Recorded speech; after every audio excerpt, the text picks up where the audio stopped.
How's it? It's your Uncle Burpee Yoga. Today I'm going to show you how to do a headstand. Headstands are very good for your circulations. Obviously I'm not a yogi. I've been practicing yoga for a few years. I've grown to love it a lot. Headstand's one of those poses. The reason why we do hard poses in yoga is, number one, it's fun. But the most important reason why we do it, it's actually a meditation.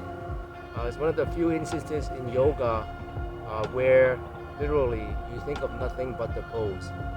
There's many poses within yoga that are supposed to do that, because in essence, that's what really yoga is. It's a breathing meditation.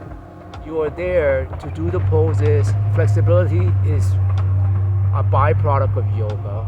Yoga is number one and foremost a breathing exercise.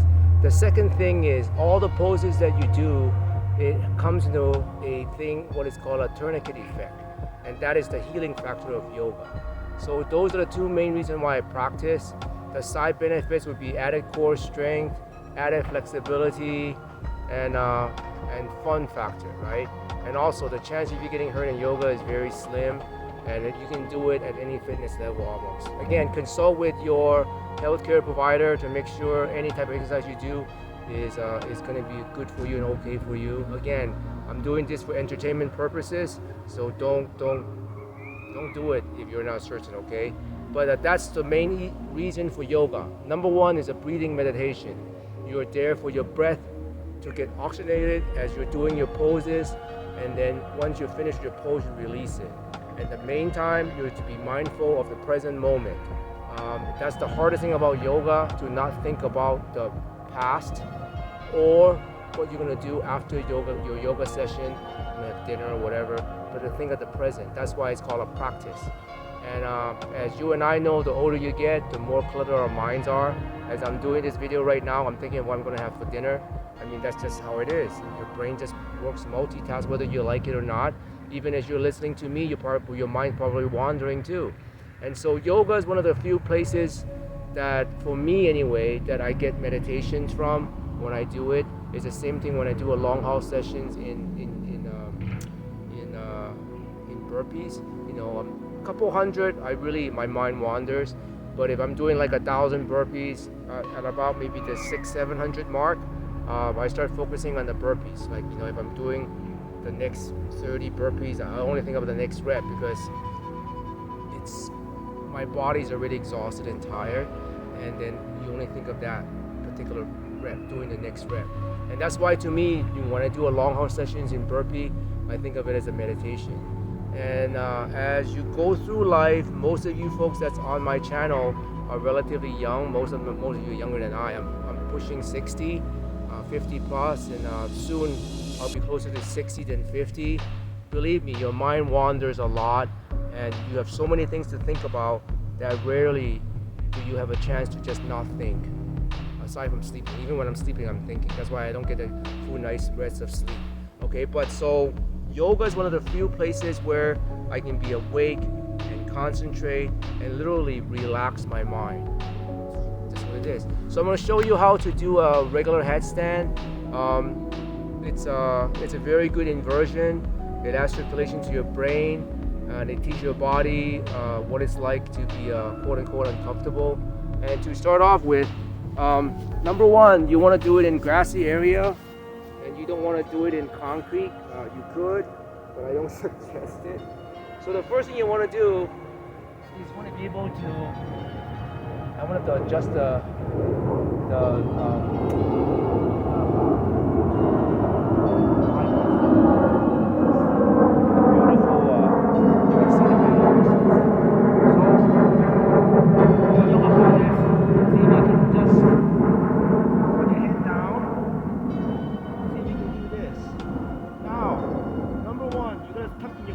core is very important.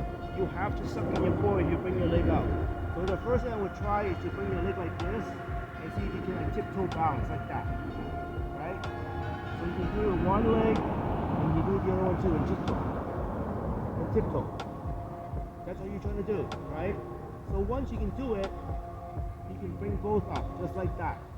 So again, that'll be your first practice. And if you can do that for like 10-20 seconds holding it like that, that means you can go into the next step. So again, your hands there is to balance. You don't want to put all your weight on your tricep. You want to put all your weight in your head, right? You're not trying to do a push-up. There's not a lot of weight. That's only for balance. All your weight is in your head. See? All your weight is in your head. I'm not trying to do a push-up. And then, from here, again, my hands is for balance, right? From here, you can see you can bring one leg up, or just up to here, and put it down. You can do the same thing for the other one. Bring it up, or hold it here, and that'll be the next step. You can hold it here for 30 seconds. Again, there's not much muscular activity on my tricep or my arms. Is there for balance. All my weight's actually on my head. I'm sucking it in my stomach. That's a very important thing. You have to suck in your stomach, okay? And that's what you're doing, okay? From here, now, the next progression, if you can just hold it like that on the elbows for like about 20-30 seconds, the next progression is to bring your legs, maybe one leg up or tuck. I'll show you. So it's either right here, like one leg up, and hold it. If you can do that for 30 seconds, and you can do it for the other leg for 30 seconds, right? And now you can move your leg forward and backward, and you can gauge where your center of gravity is with your head, right? Again, you can watch your videos afterward to see, you know, your leg is more drooping this way, or if you go back too far, you're gonna end up falling. So in most cases, when you first start doing a headstand, you're mostly keeping like that. So your job is to start bringing it as straight as you can. So from there, I'm gonna see if I can do a tuck, like my knees just tuck like that, upside down. So the way to do that is like this. Same thing. All the weight again is where? On your head, not on the arms, right? And as you bring your leg up, you're sucking your stomach. You're going to use your stomach to bring your knees in here, okay? Once it's in there, again, sucking your stomach, and then bring it here. Just tuck. Just tuck it. Now if you can do that, you're almost 3/4 of the way home. Again, all the weight is on my head, it's not on my triceps. Those are only my balances, right? Okay? Oh, gotta look pretty. So, the last step would be to bring your legs up. Now you can bring one leg up or two legs up, but when you first start, it's easier to put your both legs on your elbow and bring one leg up and then slowly bring the other leg up. From the tuck position, that's more to make sure that you have confidence to have no legs on your arm, okay? So I'll show you. So from here, again, tuck in my stomach, tuck in my core.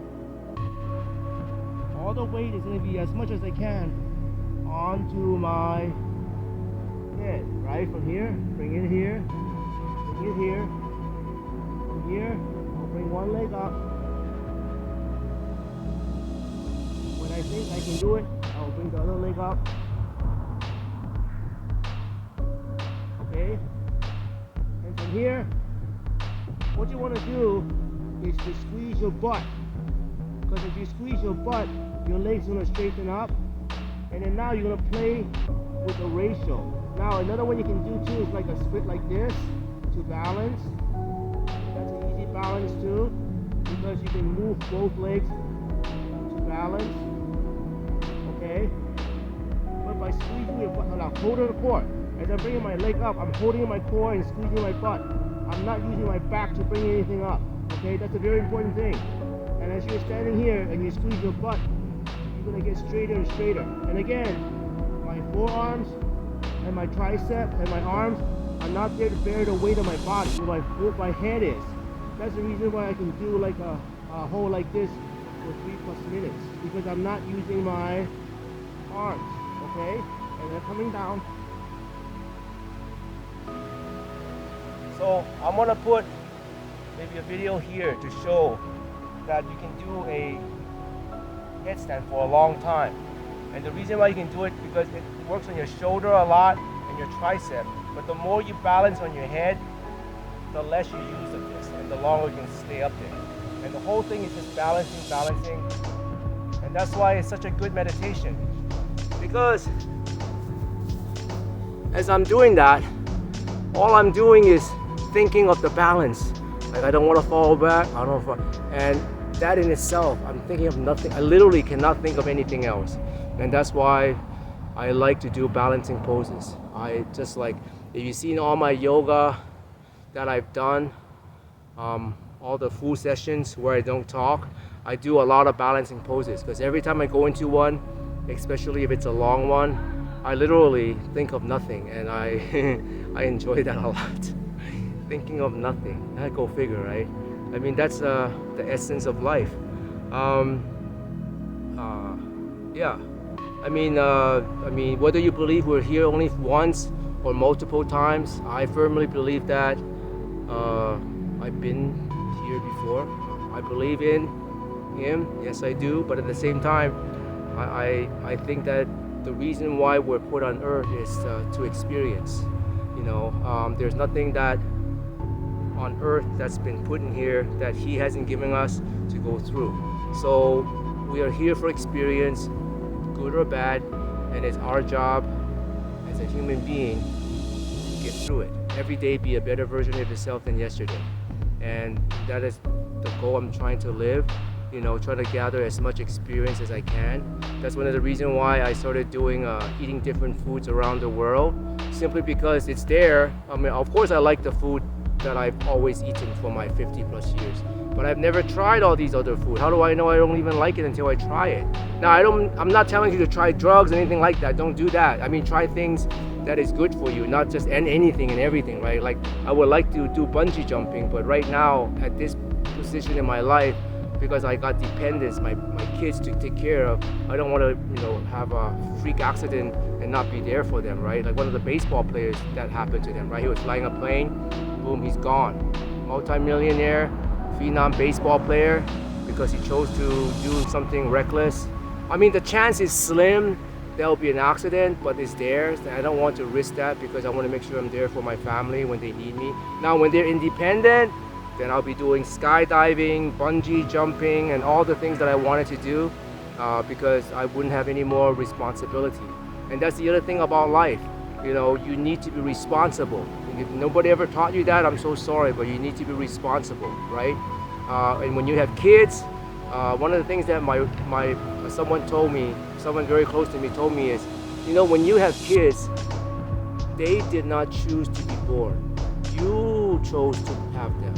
So you are the parents. It's your job and your responsibility to do your very best for them. It is not their job afterwards when they grow up to take care of you, right? Now, if you did a good job, hopefully they're good kids and they'll take care of you. But there's no given that just because you raised them that they have to take care of you, right? Because they never asked to be born. You chose to have them. So if you raise them really crappily, you don't care about them, then I really don't believe there's expectation for them to quote unquote take care of you once they got older.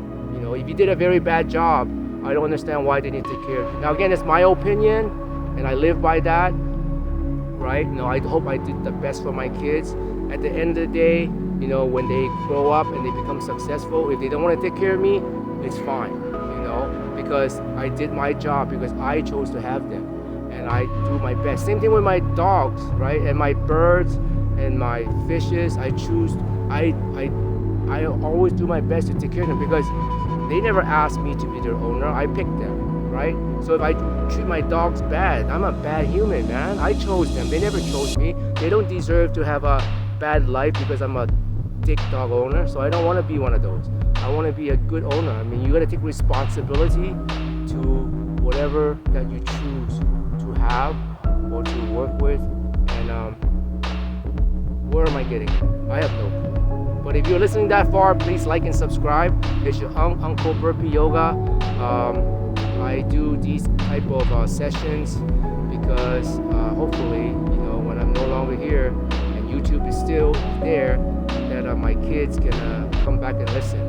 Because one of the few things that a lot of older people have told me that they wish they have more pictures or videos of their parents and whatnot. And hopefully, that's one of the ways you can do it. I mean, I'm not saying hopefully YouTube will be there. MySpace, no, there is no more. But anyway, everything I've said here, I've told my kids many times. So just extra for you guys. Anyway, please like and subscribe. Your Uncle Burpee Yoga. Again, if you're listening to this far, please like and subscribe. All right, bless up.